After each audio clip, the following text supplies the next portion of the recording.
Na habari za wakati huu mtazamaji wa Star TV popote pale ulipo.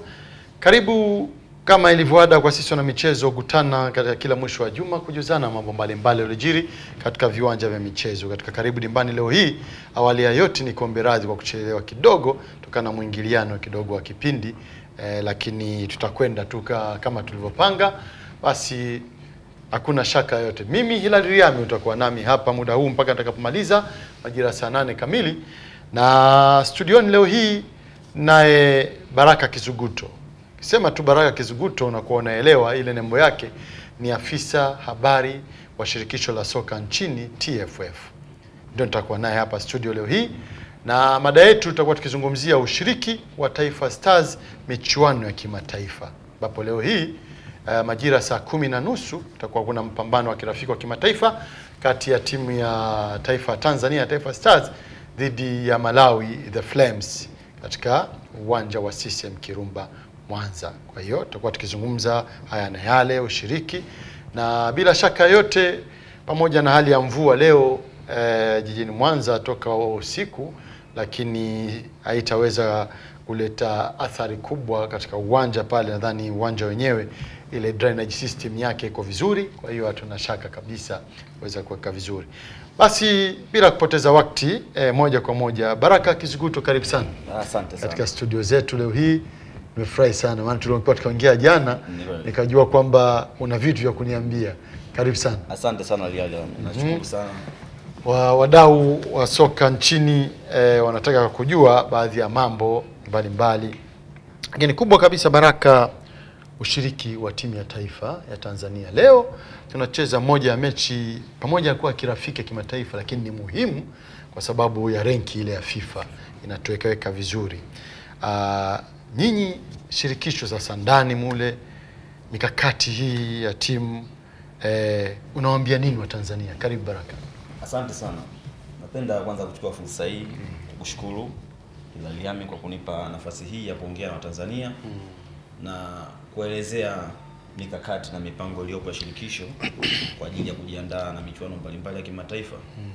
Ni kweli leo tuna mchezo wa kirafiki dhidi ya timu ya taifa Malawi The Flames utakaopigwa CCM Kirumba majira saa 10:30. Ikiongea kwa upande wa shirikisho, maandalizi yote yamekamilika na tiketi zianza kutoka jana, na mwamko wa watu nimeona ni mwingi sana katika mazoezi yaliyofanyika uwanja wa CCM Kirumba na hata ununuzi wa tiketi. Kwa na imani leo wapenzi wa kanda ya Ziwa watakuwa ni wengi katika kushuhudia mchezo huo. Lakini lengo hasa la kuandaa mchezo huu kufanyika katika kalenda za FIFA ni kuangalia kwamba Tanzania sasa tunashika nafasi ya 100 katika msimamo wa viwango vya FIFA vilivyotoka mwezi wa Machi. Na tunacheza na timu ya taifa Malawi ambayo inashika nafasi ya 91. Lengo letu ni kuhakikisha kwamba mchezo wa leo utakapopata ushindi, basi viwango vitakavyotoka vya FIFA kuanzia mwezi wa 4 tutakuwa katika nafasi za juu zaidi, na tutakapokuwa katika nafasi za juu zaidi nitambua mwezi unaofuata, mwezi wa 4, mara baada ya mkutano mkuu wa CAF utakaofanyika Cairo, basi wataweza kutoa ratiba ya kuania kufuzu kwa mataifa ya Afrika pamoja na kombe la dunia litakalofanyika nchini Russia kuanzia mwaka 2018. Kwa hiyo tunaamini kwa kufanya kwetu vizuri katika mchezo huu wa leo utatupelekea pia katika kupangwa katika magrupu pia kuangalia, kwa sababu wanaangalia kwanza nafasi ya timu zilizopo na nipo katika nafasi za juu ndio waweze kupata nafasi. Kwa hiyo kwetu ni mchezo muhimu na mwalimu anatambua kwamba anahitaji kufanya vizuri katika mchezo huu ili kuweka Tanzania katika nafasi nzuri na tuweze kusomeka kwenye namba angalau kuanzia 1 mpaka 99, sio kila siku kuanzia namba 300 na kuendelea. Kwa hiyo naamini katika hilo itatusaidia na mchezo wa leo kwa kweli ni muhimu kwa wachezaji wetu. Baraka, mara nyingi Taifa Stars inapokuwa inashiriki michuano kwa sababu tunacheza haya kwetu Afrika Mashariki, ikiwa challenge, tunacheza michuano mingine ya Kagame, tunafanya vizuri kwa kiasi, lakini kuna haya mashindano pamoja na kuwa na ukongo yake, mfano mashindano ya Kagame, lakini sisi hatujapata fursa ya kufanya vizuri zaidi kama ilivyokuwa mara ya mwisho. Tumetoa kitaji lile mwaka 94, kumbuka, hatujapata tena, tukaja tukashinda mara ya mwisho 2000 na kina Sajigo akiwa anamalizia. Sasa moja ya mikakati ambayo mnayo Taifa Stars kutishirikisho kwamba kuiweka timu iwe kimataifa zaidi. Lakini jana tulipokuwa tukizungumza na wadau wanakuwa wanazungumza, tunacheza mechi nyingi sana nyumbani za kimataifa. Hili likoje kwa ninyi, angalau tu tunatoka nje kwenda haba timu Zambia, Nigeria, Ivory Coast, ikoje mikakati yenu kwa jumla? Ya, ni kweli tunaona tunacheza michezo mingi nyumbani, lakini pia kuna changamoto. Nadhani hata sisi tunafai kupata michezo mingi ya kwenda kucheza ugenini, lakini ugenini kwanza lazima upate mwenyeji akualike kwamba anahitaji kucheza na wewe.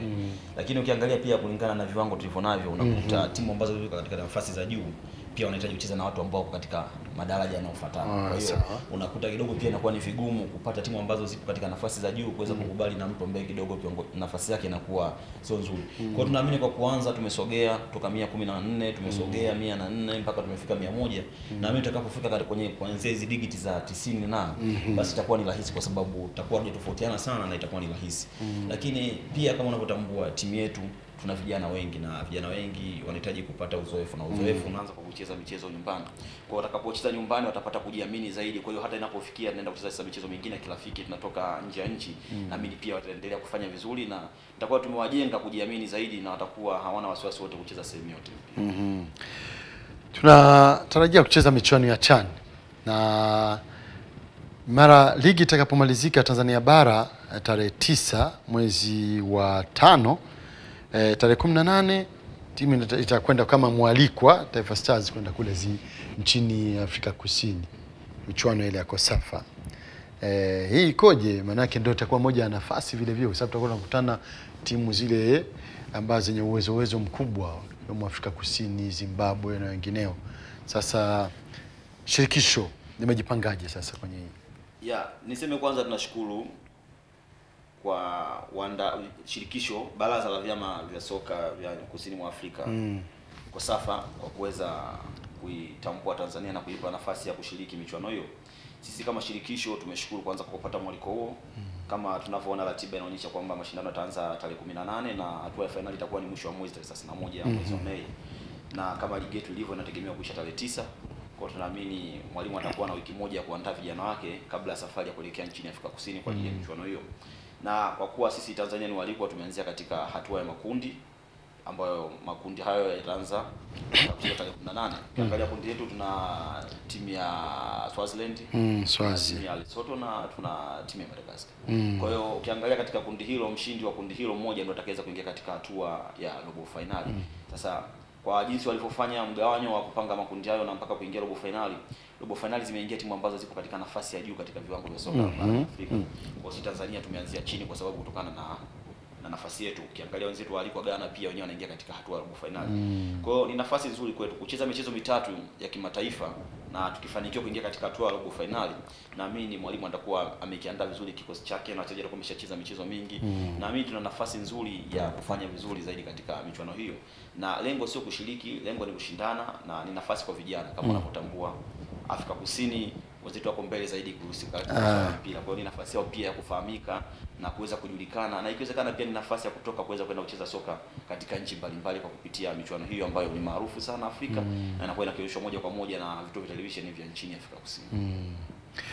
Naam, mpenzi mtazamaji, hii ni Karibu Dimbani kama ilivyoada ukijia kila mwisho wa juma. Narejea studio kwa ajili ya wadhamini, alafu baadaye nitaendelea na Baraka Kizuguto, afisa habari wa TFF. Tuna mengi kabisa kujuza wewe Mtanzania kuhusu ushiriki wa Taifa Stars michuano ya kimataifa, ikiwa kirafiki na ile ambayo inaitaraji kuifanya, ikiwemo michuano kwa nia AFCON 2017 na ile 2018 ya kombe la dunia kule nchini Urusi. Studio.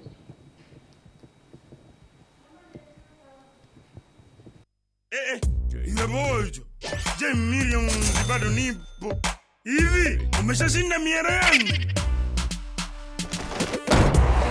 Kama bado, usizibaye bwana. Tuma neno J, kwenda 155 4 na wewe ushinde. Shinda J Millions. Kuna nafasi ya kujishindia milioni 100 kila siku. Hebu tuma message, mamilioni yetu ongezeke bwana. Tuma J kwenda 15544 ili kucheki kama wewe ni mshindi. Maisha ni murwa.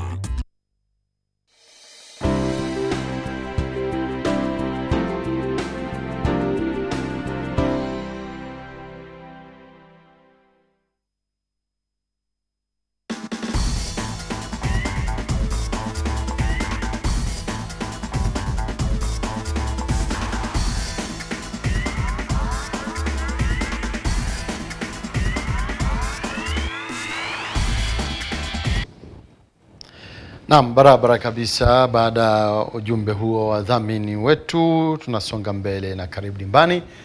Ninaye Baraka Kizuguto, afisa habari wa TFF. Kiyo nazungumzia ushiriki wa Taifa Stars michuano ya kimataifa. Baraka, tunakabiliwa na michuano mingi, na michuano ile milio mbele yetu ya hivi karibuni itakuwa ni michuano ya CHAN. Na michuano ya CHAN tunashirikisha wachezaji wanaocheza ligi ya ndani. Ligi ya ndani tayari tuna vijana tunaanza kuwaona hapa. Mwezi wa kwanza ile Stars Maboresho ambayo ilichezwa mechi yao hapa dhidi ya Rwanda Mavubi. Sasa wale vijana ndio tunawataraji kuwatumia. Moja ya mikakati sasa ya TFF. Tuna vijana wengi kabisa ambao tunataraji kutoka timu mbalimbali, ligi daraja la kwanza, wengine daraja la pili, mpaka hao wanacheza ndani. Sasa moja ya maandalizi yenu yakoje? Mmejipangaje nyinyi sasa? Ni kweli kama unavyosema, mikakati ya TFF ya kwanza ilikuwa ni kuwaita vijana wengi ambao wanaonekana wana uwezo mzuri na kuwatafutia michezo ya kirafiki ya kucheza ili kuweza kuwakomaza na mwalimu kuweza kutambua maendeleo yao. Kwa hiyo pamekuwa na vijana wengi na mafanikio yake yanaonekana. Wengi sasa katika vilabu vyao wamekuwa na kupata namba za kudumu, lakini pia wengine wameweza kuitoka katika timu ya wakubwa sasa hivi na wapo kwa ajili ya maandalizi ya mchezo huu leo. Mikakati iliyopo ni kuhakikisha kwamba vijana hao pamoja na wengine ambao washaanza kucheza timu ya taifa kwa pamoja wanakuwa tayari kwa ajili ya kuisaidia taifa katika michuano mbalimbali, kwa sababu mwalimu anahitaji kuwa na wigo mpana wa wachezaji ili inapofikia wakati kuna michuano inatukabili kama ya kufuzu kwa wachezaji wanaocheza soka la ndani ya CHAN, basi naamini kutokana na vilabu tulivyonavyo na wachezaji walionao na uwezo wanaoonyesha kwenye ligi, tuna nafasi nzuri ya kuwa na wachezaji wengi watakaocheza vizuri. Lakini pia ni fursa nzuri kwa vijana kuendelea kuhakikisha kwamba wanajituma na kuweza kupata namba katika timu ya taifa. Mwalimu amekuwa akichanganya wachezaji wageni na wazamani kwa muda mrefu, kwa hiyo ni nafasi ipo wazi kwa mchezaji yote anayefanya vizuri ana nafasi ya kulitumikia taifa, kwa sababu timu ya taifa ni wa Tanzania wote. Timu ya taifa anaenda kuiwakilisha ni Tanzania ambaye anakuwa na uwezo. Kwa hiyo vijana wana nafasi, na nadhani waliopata nafasi ya kucheza mechi mbili, walicheza dhidi ya Rwanda, waliweza kuona Rwanda akiwa na kikosi kamili, lakini vijana wetu waliweza kucheza na kutoka sare 2-2. Kwa hiyo inaonyesha ni kiasi gani maendeleo yao yanazidi kukua. Kwa mikakati ni kuhakikisha kwamba vijana wadogo pia wanapata nafasi ya kucheza mpira zaidi. Wanapopata nafasi ya kucheza mpira zaidi watapata uzoefu. Na uzoefu huo ndio utatusaidia pia katika timu ya taifa baadaye kuweza kuendelea kufanya vizuri kwa ajili ya michuano mbalimbali. Kuna hili ambalo wadau wengi Baraka wanakuwa wanauliza kwamba ligi bora ndio inapata timu ya taifa bora, kwamba kutokana na uimara, lakini kumekuwa pamoja na kwamba tunategemea msimu ujao ule mwaka wa 2016 15-16 hii ligi tunayoanza sasa ambapo timu zinaongezeka, na tumeona katika ligi yetu hii ushindani umekuwa mkubwa sana, lakini inapofika mahala zile timu vigogo zikipata matokeo tuseme hasi, inanyoshia vidole sana waamuzi, viwanja, lakini tunajua hali zetu za viwanja. Sasa kwenye hili la viwanja liko nje ya uwezo wenu nyinyi ambao ni kama TFF, kwa sababu viwanja vingi vinamilikiwa na Chama cha Mapinduzi. Sasa TFF linajipangaje kupitia kushirikiana na bodi ya ligi kwamba kuweza ili msimu ujao viwanja vio katika hali nzuri kutokana na ushindani uliopo wa timu nyingi na wadhamini ambao tayari tunao? Sasa TFF mkakati wenu ukoje? Mnalifanyia nini sasa hili? Maana viwanja vinalalamikiwa bado. Ni kweli malalamiko ya viwanja yanakuwepo na yanatokea pindi matokeo yanapokuwa mabaya, lakini timu zinakuwa zinapata matokeo mazuri. Malalamiko ya viwanja kama kawaida. Kwa hiyo ni changamoto, mfamaji haji kutapata. Lakini nachoweza kusema kweli tuna changamoto ya viwanja, lakini kama unapotambua shirikisho halimiliki viwanja. Kwa hiyo viwanja vinamilikiwa na taasisi mbalimbali na watu tofauti. Changamoto iliyopo na mikakati iliyopangwa ni kuhakikisha kwamba msimu unaokuja ligi kuu kila timu ambayo itaainisha uwanja wake nyumbani ni kuhakikisha kwamba uwanja huo utakaguliwa na kuhakikisha kwamba unakidhi vigezo vya kucheza ligi kuu. Vigezo vya uwanja sio kuwa na pitch tu ambayo imekamilika kwa kulingana na viwango vya FIFA 110 kwa 60 au kwa 53. Hapana, lakini mazingira ya uwezaji wa kucheza kwa ule mchezo yakisha kwamba inakuwa salama. Kwa hiyo hii ni miongoni mwa kanuni ambazo zipo zitaanza kutumika kwenye msimu unaofuata kuhakikisha kwamba klabu inayocheza ligi kuu basi inapaswa kusema kwamba uwanja wake nyumbani utakuwa ni uwanja gani, lakini uwanja huo pia utaweza kukaguliwa na kudhibitishwa kwamba uwanja huu unafaa kwa ajili ya matumizi.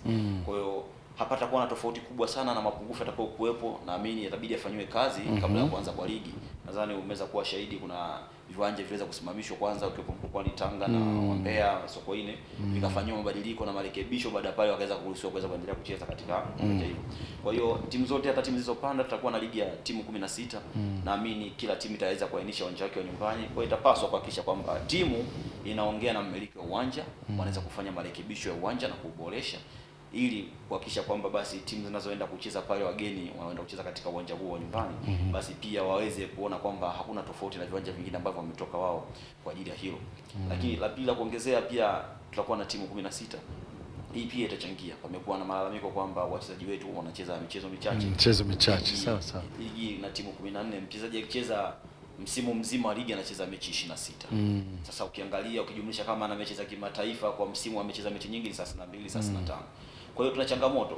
Unakuta kwa wenzetu mchezaji mpaka anaitwa timu ya taifa kwa wastani sio amecheza mechi chini ya 50 kwa msimu. Kwa naamini kwa kuongeza angalau mechi hizo timu kwa 16 itaongeza idadi ya mchezo itakayochezwa, lakini pia ni nafasi nzuri kwa michuano kama hii inajitokeza. Kama hivi tuna mechi za kirafiki, wachezaji wakipata nafasi wakicheza, pia inaongezea idadi ya michezo wanaocheza na wanaendelea kupata uzoefu, kwa sababu mpira kadri unavyozidi kucheza ndio unavyozidi kuzoea kuwa mzoefu na kucheza. Sawa sawa. Kwa naamini itatusaidia, nafasi yao nzuri, wachezaji wakiwa vizuri, wakisha wanacheza michezo hiyo ya ligi yote na michuano yote inayojitokeza inayokuwepo inayowakabili, na mimi itawasaidia pia kuwajenga, na mwalimu pia atakuwa anakuta vijana hapo katika hali nzuri muda wote kwa ajili ya michuano au mashindano yatakayokuwa yanatokea. Sasa Baraka, iwapo baadhi ya timu au tuseme kutokana na hali zao za kiuchumi ni ngumu katika uendeshaji, tunajua wanakuwa na mapato wanapiga kelele, mapato ya toshi mara hivi, na wanategemea sana gate collection. Sasa isipokizi vile viwango itakuwaje hii? Kwa sababu ukiangalia Azam wana uwanja wao ambao umekidhi viwango vile ambao wanataka CAF. Sasa vilabu hivi ambao tunaita wababe wa mpira nchi, Simba na Yanga, bado wako kwenye hadithi ya viwanja. Itakuwaje sasa hii? Na ukifuatilia hata maelekezo ya CAF na FIFA, sio klabu zote zina viwanja vya kuchezea michezo, lakini at least inatakiwa watueleze sasa kwamba wao uwanja utakuwa ni upi.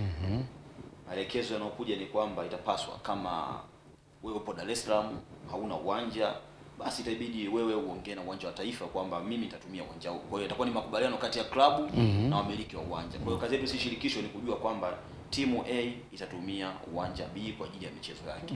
Kwa hiyo yoyote atakayotokezea yatahusu timu na mwenye uwanja. Sisi tunachopaswa kuhakikisha kwamba mchezo unachezwa kwa kufuata kanuni na sheria zilizowekwa katika hali ya utulivu na usalama na kuondoka.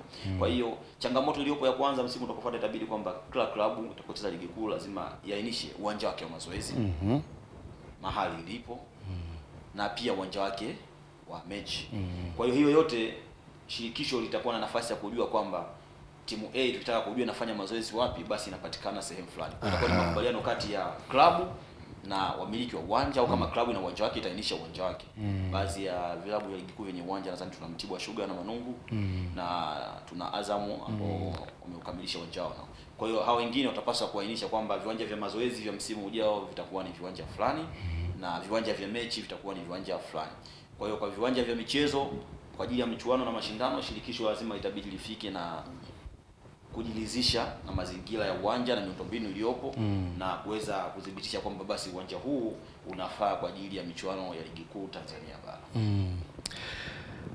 Afisa habari, hivi karibuni tulikuwa tunazungumzia yale yanayowahusu nyinyi ndani, kwamba katika mkutano mkuu uliofanyika kule Morogoro lilizungumziwa swala hili la kanuni kubadilishwa. Kapigiwa sana kelele kwamba Simba wana mtu wao mule, Jeffrey Nyange Kaburu akawa ametoa. Yanga wakapiga sana kelele. Hili likoje? Kwa sababu mbano mpaka sasa wanapiga kelele kwamba mchezaji anachagua mechi 3 za kucheza akiwa na kadi 3 za njano. Katika mpira, cha kwanza tuseme ambazo hazibadiliki ni sheria 17. Sheria 17 za mpira duniani kokote lazima zifuatwe. Ila kanuni za kuendesha mashindano zinabadilika kulingana na mahitaji tunayokuwa nayo kwa wakati huo. Kwa hiyo kamati ya utendaji kwa kushirikiana na kamati ya mashindano waliweza kupitia na kuona kwamba kuna marekebisho ya baadhi ya vipengele yanaweza kufanyika. Na kama unavyotambua katiba pia ya shirikisho la soka nchini ya mpira wa miguu TFF inairuhusu kamati ya utendaji kuweza aidha kubadilisha, kuongeza au kufuta baadhi ya kanuni au vipengele vilivyopo katika kanuni zinazoendesha mashindano mbalimbali. Ndio maana ukifuatilia kanuni za ligi kuu ya Vodacom ni tofauti na kanuni za ligi daraja la kwanza, zinapishana baadhi ya vipengele, hali kadhalika ligi daraja la pili, hali kadhalika ligi za mikoa. Kwa hiyo kanuni zinabadilika kulingana na mahitaji ya wakati huo. Kwa hiyo kikao cha kamati ya utendaji kilichoketi tarehe 8 mwezi wa pili kiliweza kuafiki, na mabadiliko hayo hayakuwa ni kuhusiana na kadi 3 tu za njano, ila mabadiliko hayo yalihusu pia kukaundwa kamati ya kuendesha na kusimamia bodi ya ligi Tanzania. Lengo la kamati hii ni kuhakikisha kwamba pamekuwa na matukio mengi yakitokezea katika michezo, inachukua zaidi ya muda kuweza kutolea maamuzi. Kwa hiyo kaundwa kamati ile kwamba linapotokezea tukio kubwa lolote, basi wanaweza kukutana ndani ya masaa 72 na kuweza kutoa maamuzi kuhusiana na matukio yanayotokeza. Kwa hiyo hicho ni miongoni mwa vipengele vilivyoongezwa katika kanuni za ligi kuu ya Vodacom, na kanuni hiyo pia ndio ikaongezwa kwamba mchezaji anapokuwa na kadi 3 za njano na kama bado ana michezo zaidi ya 3 inaendelea mbele, basi anaweza akapewa nafasi ya kuangalia mchezo gani anaweza akaukosa, mchezo gani akacheza. Lengo ni kuongeza pia wachezaji wapate nafasi ya kucheza, kwa sababu unakuta kwa mfano panakuwa na michuano mingi inawakaili na mchezaji anahitajika kucheza lakini anakosa fursa ya kucheza. Kwa hiyo adhabu iko pale pale. Kinachokuwa tofauti ni kwamba alitakiwa asicheze leo, yeye anacheza leo, atakosa mchezo. Na kanuni kama ilivyotolewa katika waraka wake inaelekeza kwamba endapo utakuwa umebakia mchezo mmoja tu kwa ligi kumalizika na mchezaji akawa na kadi 3 za njano, atakiwa kukosa mchezo mmoja, basi hawezi tena kusema atakosa mchezo huo, atacheza mchezo huo, atakosa mchezo utakaofuata. Kanuni inaelekeza kwamba zinapokuwa mbele yake kuna mechi 3 zimebakia, ndio ana uwezo wa nafasi ya kuchagua mchezo gani acheze, upi akose. Lakini kama utakuwa umebakia ni mchezo mmoja na yeye anatakiwa kuukosa, hiyo itamlazimisha moja kwa moja kukaa nje. Kwa ni mabadiliko ambayo wadau walishirikishwa, wadau pamoja na kamati ya utendaji. Na kusema wadau wa mpira wa miguu naongelea ni tasnia pana sana. Wadau kuna wachezaji, kuna waamuzi, kuna makocha, kuna kama wadau ni watu wengi sana katika mpira. Kwa hiyo wapo waliopata nafasi ya kusikia mawazo hayo na kuona ni sahihi, na kamati ya utendaji iliweza kukaa na kuyabariki na kanuni ile ikaanza kutumika. Na kilichopo katika katiba ya TFF inaelekeza maamuzi yanayofanywa na kamati ya utendaji au mabadiliko yanayopitishwa na kamati ya utendaji baada ya kikao, moja kwa moja yanaanza kutumika pale baada ya kikao. Kwa hiyo baada ya kupitishwa, katibu na rais anaweza kupitisha mabadiliko hayo, na baada ya pale utendaji kazi wake unaanza pale pale. Sasa ni nafasi ya kuelewa, kwa sababu unaweza ukajua lakini usijue unatakiwa kufanya nini. Waswahili wanasema ujanja sio uwai, ujanja ni kupata. Kwa hiyo unaweza mkapata taarifa wote, ukabaki unaitafakari, mwenzako akajua akaweza kuitumia. Kwa hiyo ninachoweza kusema utaratibu huo uliotumika uliofanya Simba ndio utaratibu ambao ulipitishwa na ndio unaotumika. Na niseme tu walianza kuomba kwa mchezaji Abdi Banda, walikuwa na mchezo dhidi ya Stand Shinyanga, waliweza kuwasilisha, kwa sababu kinachoelekezwa ni kwamba lazima muwasilishe kwamba mchezaji huyu atakosa mchezo gani, ili bodi ya ligi na shirikisho TFF waweze kutambua kwamba mchezaji huyu anacheza mechi hii, anakosa mechi. Kwa hiyo waliweza kufanya hivyo kwa mchezo huo na mchezo mingine iliyofuata. Kwa hiyo nachoweza kusema ni kanuni halali ambayo imepitishwa na shirikisho na ilishaanza kutumika na itaendelea kutumika mpaka hapo kama patapokuwa na mabadiliko tena mengine ya kanuni katika kanuni zinazoongoza ligi kuu ya Vodacom. Baraka, nitarejea tena hapo kwa sababu kuna kitu nataka kujua ina wadau na wana michezo kwa ujumla wake.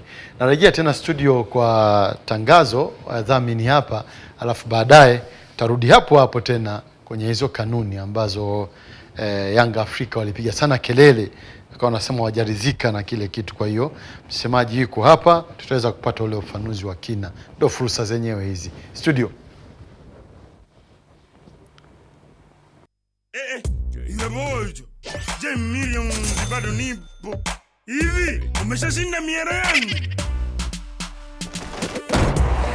Kama bado usizibae bwana. Tuma neno J kwenda 155 4 na wewe ushinde. Shinda J Millions. Kuna nafasi ya kujishindia milioni 100 kila siku. Hebu tuma message, mamilioni tuongezeke bwana. Tuma J kwenda 15544 ili kucheki kama wewe ni mshindi. Maisha ni murwa. They call me Hell. They call me Stacy. They call me Her. They call me Jane. That's not my name. That's not my name. That's not my name. That's not my name. They call me Quiet Girl, but I'm a riot. Mary Jo Lisa, always the same. That's not my name. That's not my name. That's not my name. That's not my name. They call me Hell. They call me Stacy. They call me Her. They call me Jane. That's not my name. That's not my name. That's not my name. That's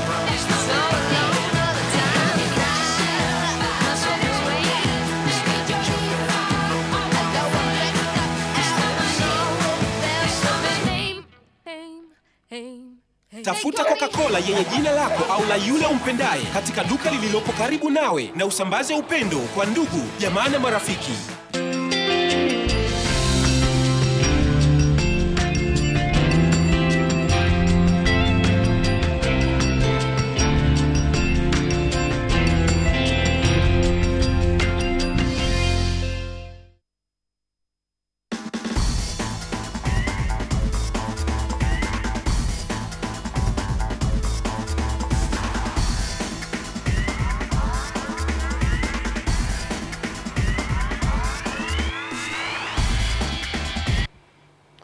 Na barabara kabisa. Baada ya ujumbe huo kutoka studio, tunasonga mbele na karibu dimbani. Ushiriki wa Taifa Stars, michuano ya kimataifa na vile yaliyomo ndani ya shirikisho kuweza kuwajuza wa Tanzania baadhi yao mambo mengine yanakuwa hayapati fursa ya kuainishwa kwa uwazi kabisa. Naye Baraka Kizuguto, mazungumzo mazuri kabisa hapa, lakini hili la ufafanuzi wa kanuni ndio nataka kuliendea.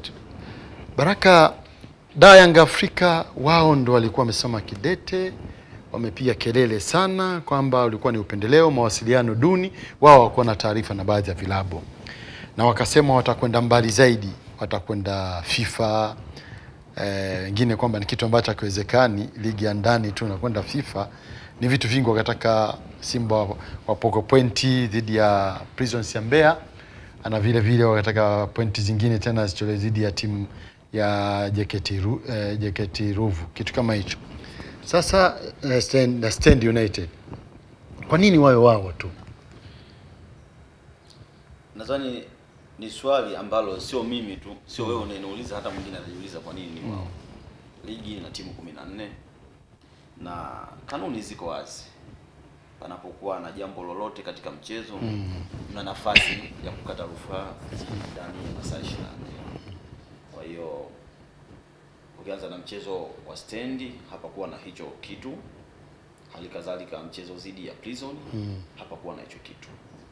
Kwa hiyo nachosema wao ni malalamiko na sio rufaa. Kwa sababu rufaa inaelekezwa ikatwe ndani ya masaa 24. Kwa hiyo ni malalamiko. Lakini malalamiko wamewasilisha kwetu TFF, na imani kamati husika watatolea maelezo zaidi. Lakini ninachoweza kusema na kudhibitisha ni kwamba kanuni ile ni halali, na kanuni ile ilipitishwa, na kanuni ile inatumika na ilishaanza kufanya kazi na inaendelea kufanya kazi. Huo ni msimamo wa shirikisho kuhusiana na mabadiliko ya kanuni. Na nikikurejea tu kuundwa kwa kanuni hiyo, nimekuambia kuliambatana pia na uundwaji wa kamati ya kuendesha na kusimamia bodi ya ligi.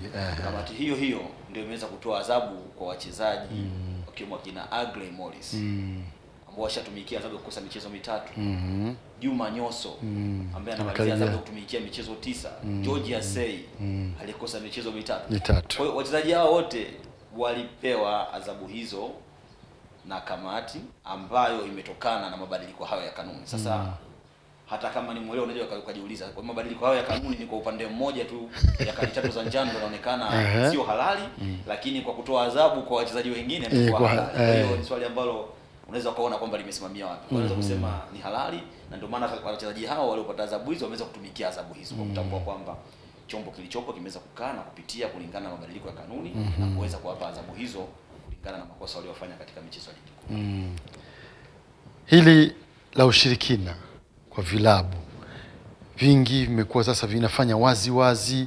Sasa hivi kuna jana kamati ile imetoa adhabu kwa timu kutoingia katika vyumba ambao kama sheria kanuni inavyoelekeza, lakini ushirikina umekuwa unachukua nafasi sio katika ligi kuu. Kwa baadhi ya vilabu vina timu zinalaumiwa zinafanya mchezo mchafu kwenye vyumba. Hili likoje? Ni kweli kama unavyosema, juzi adhabu nyingi zimetolewa. Stendi hawajaingia vyumbani, wakapigwa adhabu ya faini, halikadhalika Simba. Pamekuwa na matukio haya yakitokeza mfululizo. Lakini ndio maana nikasema kanuni ndo zinazotuongoza katika kuendesha ligi. Kwa hiyo naamini kamati husika, ikiwepo kamati ya utendaji, wanaona, kwa sababu lengo unapoweka adhabu, mtu akifanya kosa kwamba mtu asifanye kosa, lakini inafikia mtu anaona bora afanye kosa apewe adhabu.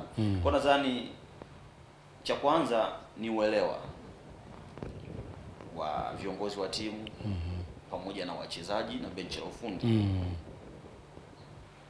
Wajiache kujiingiza katika imani hizo za ushirikina, kwa sababu mpira ni mchezo unaochezwa hadharani.